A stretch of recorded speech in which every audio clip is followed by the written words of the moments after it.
Voici maintenant le moment favorable. Voici maintenant le jour du salut. Gloire au Christ, parole éternelle du Dieu vivant. Gloire à toi, Seigneur. Seigneur soit avec vous. Et avec votre esprit. Évangile de Jésus-Christ selon saint Matthieu. Gloire à toi, Seigneur. En ce temps-là, Jésus disait à ses disciples, vous avez appris qu'il a été dit, tu aimeras ton prochain et tu haïras ton ennemi. Eh bien, moi, je vous dis, aimez vos ennemis et priez pour ceux qui vous persécutent, afin d'être vraiment les fils de votre Père qui est aux cieux. Car il fait lever son soleil sur les méchants et sur les bons. Il fait tomber la pluie sur les justes et sur les injustes. En effet, si vous aimez ceux qui vous aiment, quelle récompense méritez-vous? Les publicains eux-mêmes n'en font-ils pas autant? Et si vous ne saluez que vos frères, que faites-vous d'extraordinaire? Les païens eux-mêmes n'en font-ils pas autant? Vous donc, vous serez parfaits comme votre Père céleste est parfait. Acclamons la parole de Dieu. Louange à toi, Seigneur Jésus.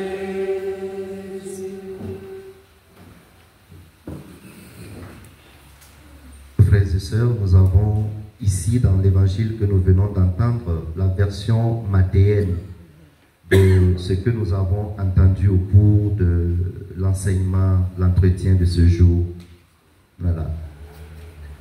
Ici, Matthieu termine en disant, vous donc, vous serez parfaits comme votre Père céleste est parfait.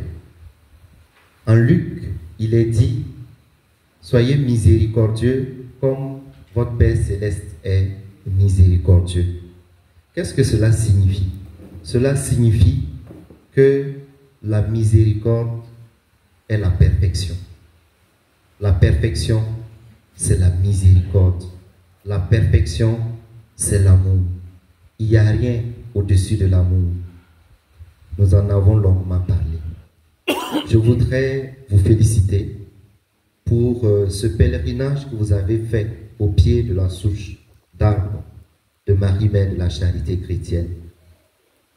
Au-delà de ce que vous avez entrepris, peut-être en tant que chrétien, en tant que dévot de cette maman-là, c'est toute cette institution de la société ivoirienne que vous venez mettre entre les mains de la Vierge Marie. Et cela va porter du fruit, non pas seulement pour vous-même, non pas seulement pour la seule institution, mais pour la Côte d'Ivoire entière. Nous prions que par vous, par cette démarche de foi, par ce pèlerinage, la Vierge Marie étende sa main de paix, son manteau de paix sur la Côte d'Ivoire. Ce pays qu'elle a choisi comme son sanctuaire en Afrique de l'Ouest, je pourrais dire en Afrique, que vraiment nous puissions dans ce pays être des enfants dignes qui puissent donner l'exemple aux autres.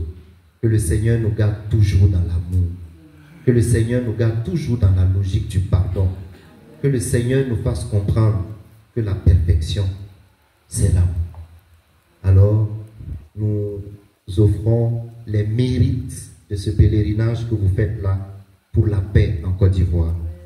Nous offrons les mérites de ce pèlerinage que vous faites pour que toutes les âmes tombées dans ce pays depuis sa création jusqu'en ce jour puissent vraiment reposer en paix. Que la Vierge Marie aujourd'hui les accueille et les présente vraiment à son Fils Jésus pour qu'avec lui et par lui, il puisse aujourd'hui, elles puissent, ces âmes-là, contempler le visage de Dieu dans le paradis. Nous demandons à la Vierge Marie de prier fortement, d'intercéder fortement, que par les mérites de ce pèlerinage-là, tout ce qui a pu souiller la terre de Côte d'Ivoire, comme sang, peu importe, comme sang humain, que vraiment le Seigneur par elle accueille la voix de ce sang et que cette terre soit une terre de paix.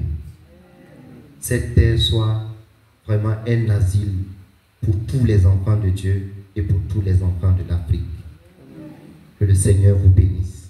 Il prenne en compte vos besoins personnels, les besoins de votre service, qui vous donne la capacité, la connaissance, la science, qui vous donne l'esprit créateur, afin que vous puissiez apporter des innovations fondamentales dans votre service et dans la part de travail qui vous a été confiée. Que le Seigneur vous garde toujours dans son amour.